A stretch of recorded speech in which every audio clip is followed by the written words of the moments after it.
Xwedîkirina qazan ji nişteciyê navçeya Qopa Mûşê û bajorekên wek Erentepe û Rûstemgedîkê re bû karê debarê. Li van navçe bajarok û gundên derdorê, gundî û nişteciyên vê herêmê qazên ku xwedî dikin, him ji bo pêdiviya xwarina xwe ya goşt û him jî ji bo firotinê xwedî dikin. Ev qazana em xwedî dikin, sa zivistanê boy goştê zivistanê karşılamış ke. Ama maha devam ki dışına hediye olarak dışına Mersin'e, İstanbul'e, İzmir'e, Bursa'yı ama her deri dışına. Kêm zêde di her malikê çil an jî pêncî qastê xwedî kirin. Di serî de gundî van qazan difiroşin bajarê wek Kars, Bursa û Stenbolê. Xwediyê van qazan ji serê qazekê kêm zêde 5 lîreyê qazanç dikin.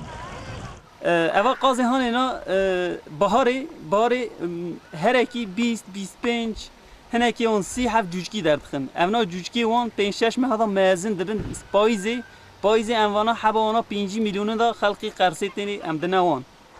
Gundî ji xwedîkirina van ajalan kêfxweşin û hêvî dikin ku di demê pêş de baveyekî hin profesyonel vî karî bikin, da ku zêdetir pereyan qazanç bikin.